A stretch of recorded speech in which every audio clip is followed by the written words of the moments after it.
Hi everyone and welcome back to my channel. So today on Poppy's Book Chat we are doing my August book haul and August wrap-up. One of the first books that I picked up was the collected works of Edgar Allan Poe, beautiful Wordsworth edition, and I'm really excited to read some of these. I've studied Edgar Allan Poe a little bit while at university, so it's nice to be able to kind of look through and see which are the ones that I want to start reading. I also picked up Van Gogh's Ear, The True Story, which I believe was also a TV documentary, and it also has images inside of his work as well, so I'm really excited to read this. Van Gogh is also one of my favourite artists. I absolutely adore his work.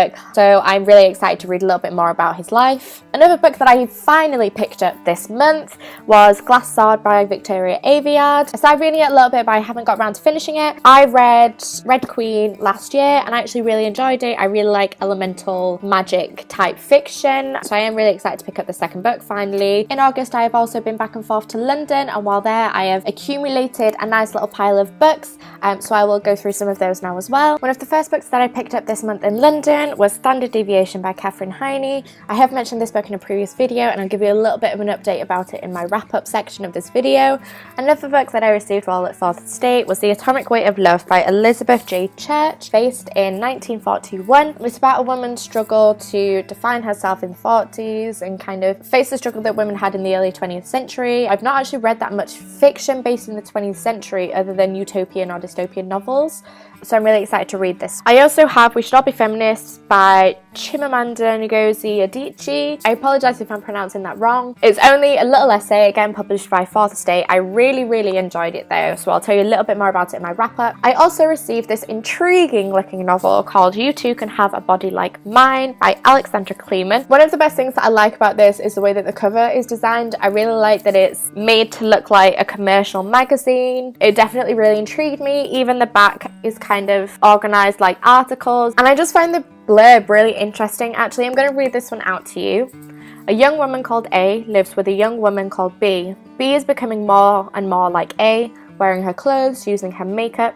If A's boyfriend C likes A because A is A, but now B is the same as A, where does that leave A? That really intrigues me. I'm actually planning on reading this month. It sounds really interesting. I'm not sure what it'll be like to read. I'm intrigued to see what the format is like, especially if that's the way that the characters are named. Again, another book that I mentioned in a previous video that I picked up in London in August is The Eye by Layleen Paul. I'm really excited to read this one. I've already said that I was really intrigued by this cover. Obviously it's a proof copy. It was published in May 2017. I've not read The Bees by Layleen Paul, but hopefully if I like this one then it'll definitely be another book that I pick up, and hopefully an author that I stick around to see more of. And my final book from London is My Absolute Darling by Gabriel Talent. The reason that I'm excited to read this one is because it is reviewed by Stephen King, and of course, as you may be aware, Stephen King is one of my favourite writers. So if he likes it, then I'm definitely excited to read it. It definitely looks like a thriller type novel as well, and it's dubbed as the book everyone is talking about. Join the conversation. So that definitely makes me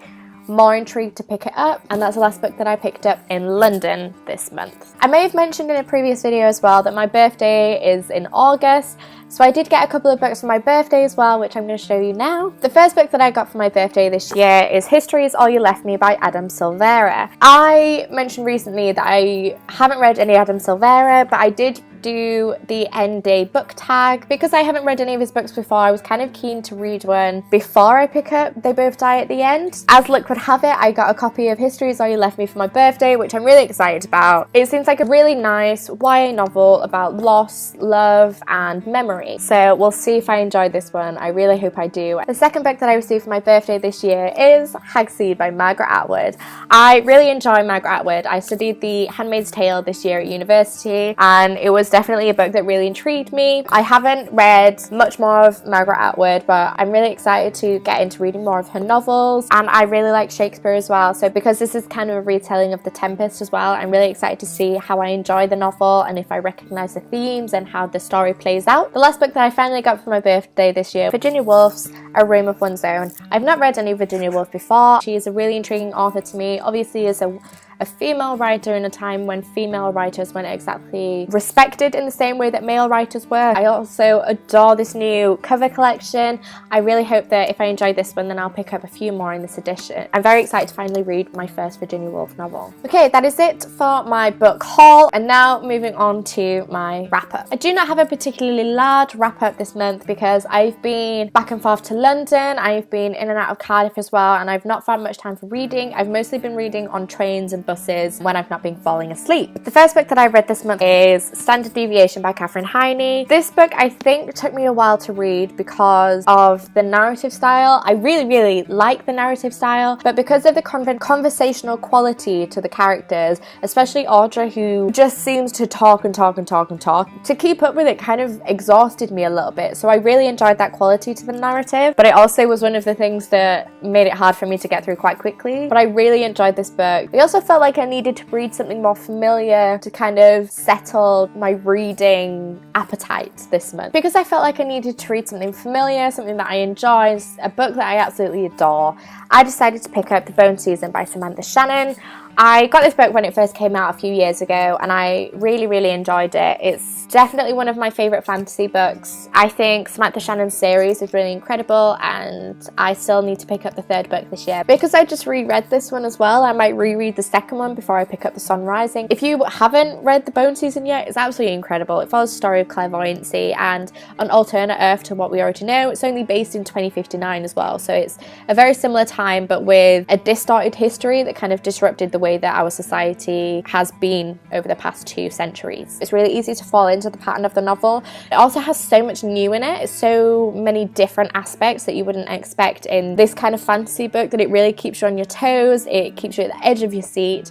Every kind of cliched suspense feeling that you get from reading these kinds of novels, it gives you. As I just mentioned as well, I just read Chimamanda Ngozi Adichie's We Should All Be Feminist, which is a really intriguing essay about what it was like for her to grow up as a feminist in Nigeria, and kind of her surprise at hearing the word for the first time, finding out what it meant, and being kind of dumbfounded by the kind of typical male perspectives that she had growing up, and the kind of attitude from both men and women about her being feminist and not wanting to fall into the same pattern of patriarchy that Nigeria currently and has previously had. And there's some really interesting incidents that she details about what it's like to be friends with men or be a career-driven woman. I would definitely recommend it. It's just a little essay published by Fourth Estate as well, so definitely go and pick this up if you want a quick 40-page encounter about feminism. So a very short wrap up, but a very large book haul. I really hope that you enjoyed this video. Please do let me know as well what you thought of some of the books that I've mentioned. If you recommend any of them I've mentioned to read next, I would really like to know.